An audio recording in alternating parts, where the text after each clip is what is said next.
Diesel. Mantap ya. Tahu saya ada R3 diesel. Tapi enak dong tenaga. Banget.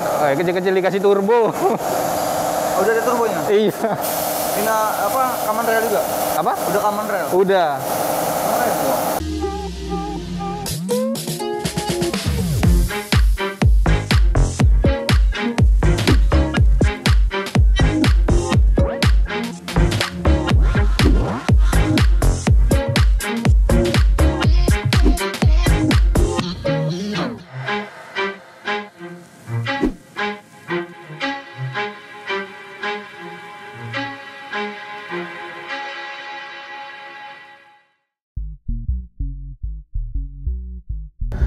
Halo YouTube, selamat datang di channel Iqbal Adriansyah. Kali ini saya akan ajak teman-teman buat uji emisi kendaraan bermotor. Jadi, kita belok dulu ya.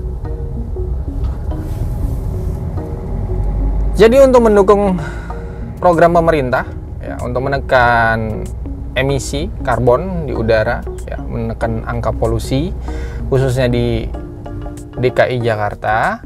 Nah, pada tanggal 13 nanti, 13 November ini tepatnya. Baik, hari ini hari Rabu tanggal 10 atau tepatnya 3 hari sebelum pelaksanaan pemberlakuan sanksi tilang bagi kendaraan yang tidak memenuhi uji emisi. Jadi uji emisi ini sebenarnya 2 pekan sebelumnya itu ada yang gratis dari Dinas Lingkungan Hidup di masing-masing wilayah. Hanya saja saya belum punya waktu yang tepat dan hari ini ada waktu senggang. Saya sempatkan ini mampir ke salah satu bengkel. Jadi sekarang ini udah nggak ada lagi yang gratis infonya dan akhirnya berbayar. Ya udah nggak apa-apa. Oke, ini saya akan ajak teman-teman ke salah satu bengkel di kawasan Tebet yang nanti bisa menguji emisi dari Suzuki R3 diesel. Apakah memenuhi syarat untuk lolos uji emisi atau enggak? Kita lihat.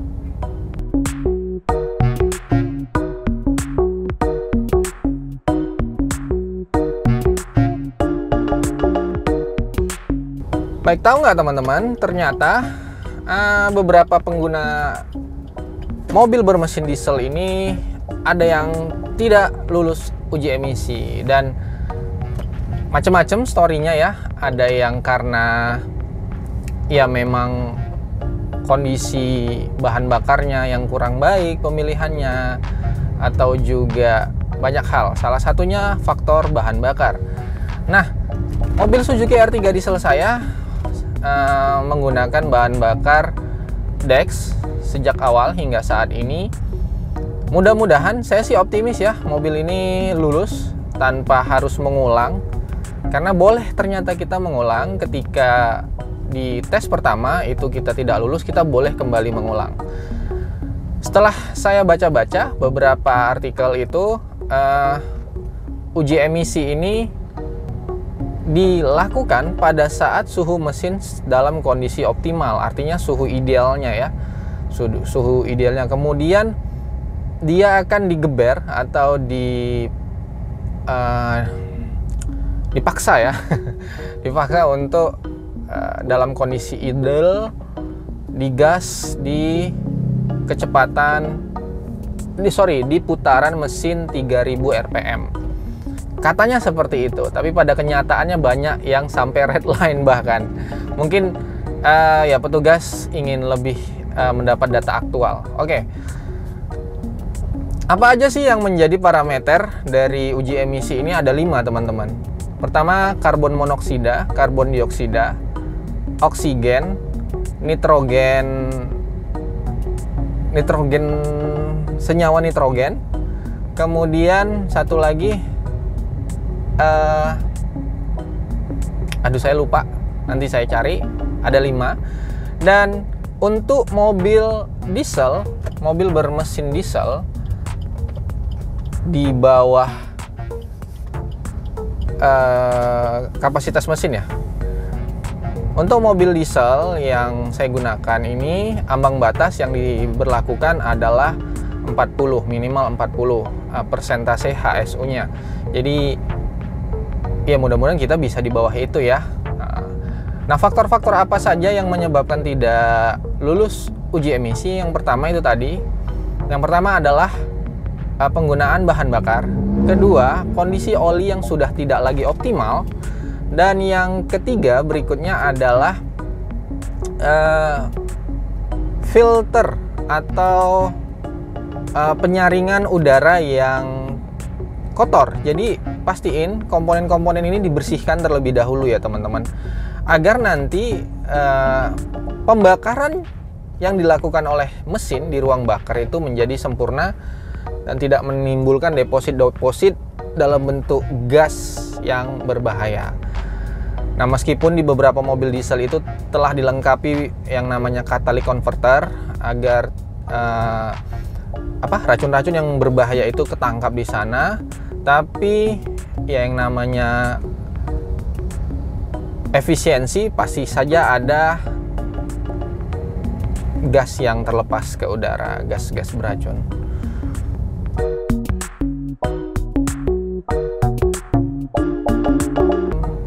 Jadi teman-teman, ada beberapa trik yang bisa digunakan agar kita lulus uji emisi dengan yang cara yang sangat murah dan praktis. Memang cara sebelumnya yang saya sebutkan seperti kondisi oli itu mempengaruhi kondisi filter ya, filter udara, filter oli yang udah nggak maksimal. Kemudian juga ini bahan bakar yang digunakan. Jadi mungkin ada teman-teman yang sudah mempersiapkan hal itu, misalnya udah ganti oli, filternya juga udah baru, lalu juga BBM yang sebelumnya kualitasnya kurang baik itu dikuras habis ya, dipakai sampai habis, sampai muncul indikator BBM-nya di MID, lalu diisilah BBM yang dengan kualitas yang baik gitu ya. Tapi ketika dites ternyata nggak lolos juga. Apa yang salah? Ternyata ya teman-teman, itu semua kuncinya ada di area knalpot atau di ujung dari pembuangan gas bahan bakar kendaraan kita gitu ya. Jadi, nah, gimana caranya? Caranya adalah, jadi mobil udah dalam kondisi suhu optimal ya. Kita lihat aja dari ampernya di MID udah oke.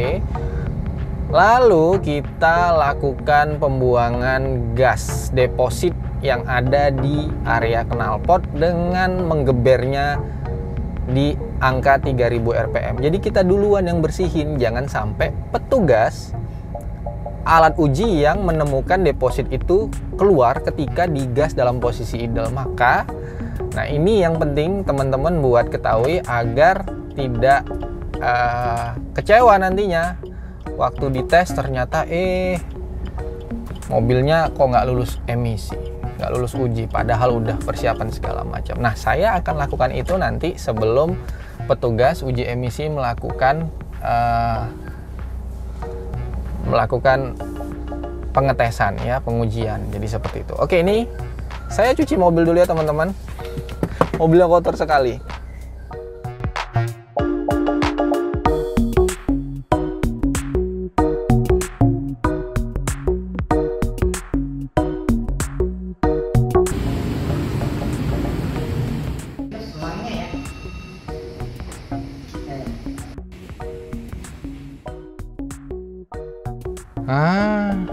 Fotonya penuh teman-teman.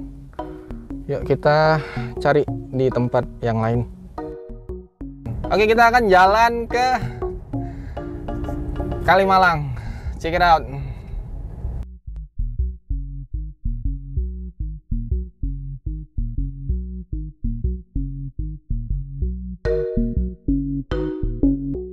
Kita daftar dulu.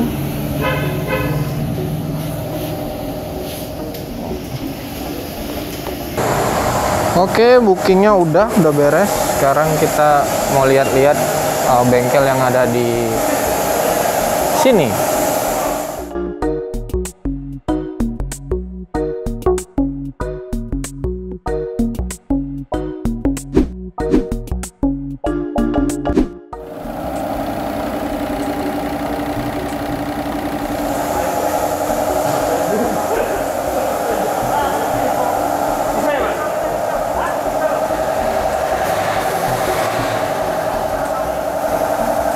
Mas? Bisa mobilnya? Iya. Kenapa? Alat bensin yang dimasukin? Enggak, bukan. Maksudnya ini tadi, sama ini kan bisa. Oh. Ya bisa, no, ternyata iya benar bisa. Iya, diesel memang. Oh, ngetesnya nggak ngantri ya? Nginput datanya nanti ngantri ya? Yang input data yang lama, Pak. Oh. Cepat, ini tuh beres. Nah, ini cepat sih turun, naik lagi, turun, naik lagi. Gitu. Oh. Jadi ini udah belum? Belum. Iya. Masukin data kendaraannya. Oke. Iyalah, ini kan mobil kecil. Iya. Gebernya berapa RPM, Mas? Apa gebernya? Ah, Kurang lebih 3.000 sampai 4.000. nggak sampai red line kan? Enggak. 1 menit ini. Oh, kalibrasinya sampai 1 menitan.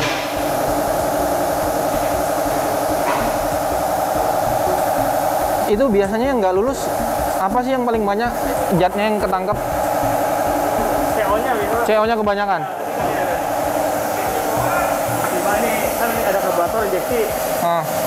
Ada dua ini tuh tahunnya di tahun 2020, 2010 ke atas apa 2010 ke bawah. Oh, justru lebih tinggi ya? Lebih tinggi. Ambangnya diminta yang... ASI-nya.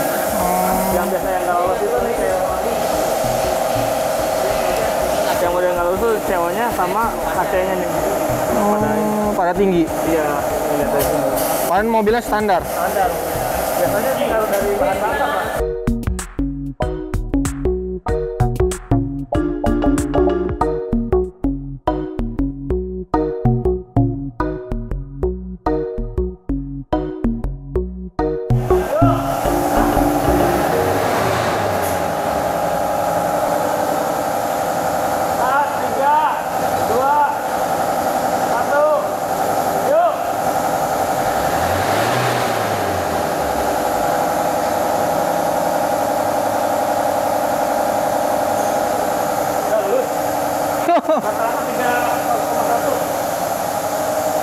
Sekali jadi ya.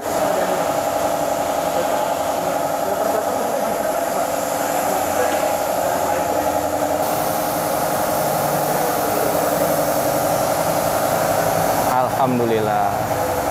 Berarti tinggal nginput data, nunggu-nunggu, ngopi di atas, beres. Kita input dulu ya. Siap. Oke teman-teman, alhamdulillah R3 dieselnya lulus uji emisi. Ada treatment yang dilakukan agar ini lulus. Yang pertama ya jelas kita membuang depositnya dulu lah. Karena kan itu real time-nya ya, real time dari pengujian saat mesin bergerak gitu. Jadi ini Suzuki R3 saya aman dan kita tinggal nunggu proses input data ke Dinas Lingkungan Hidup. Yuk kita sekarang ke ruang tunggu aja. A few moments later. Oke teman-teman, ini udah kelar input datanya. Sekarang kita ke bawah buat bayar tagihannya. Jadi ini berbayar. Oke ya, kita ke bawah.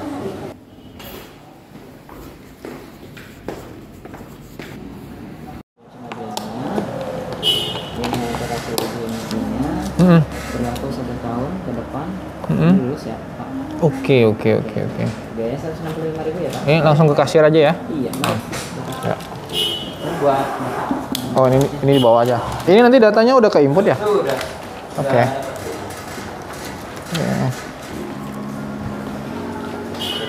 Dari Oke, ini udah kelar. Kita langsung ke mobil. Alhamdulillah. Beres.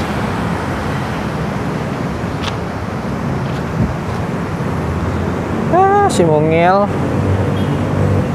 Gadis. Nah baik teman-teman, ini udah beres. Ya hasil ujinya udah. Nih. Oh ini billing. Jadi di sini kita bahas satu-satu ya. Ini tadi hasil cek yang diunjukin sama masnya, sama mekanik ya. Temperaturnya, oli temperatur 63. Ini geberan pertama, kedua, ketiga, rata-ratanya 31,4 lulus ya. Dan ini hasil inputan dari sistem Dinas Lingkungan Hidup nih ya, batas ambang emisi. Bahan bakar kok solar, dek sekali. Tapi udahlah, ngikuti STNK. Oke. HSU nya 31,4. Not bad. Jadi ambang batasnya 40 dan R3 dieselnya dapat angka di 31,4 hasil rata-rata dari 3 kali pengujian. Ini dia. Jadi gebiran pertama lumayan, kedua berkurang, ketiga makin kecil lagi. Mungkin kalau dibikin keempat lebih kecil lagi. Ya wes, ini berlaku 1 tahun. Jadi sampai dengan tanggal 10 November 2022 tahun depan. Oke, itu. Oke teman-teman, terima kasih sudah mengikuti video saya hingga bagian akhir. Jika ada pertanyaan, silahkan tinggalkan di kolom komentar. Saya akan bantu jawab sebisa saya. Saya Iqbal Ardiansyah, terima kasih. Sampai ketemu di vlog berikutnya. Bye!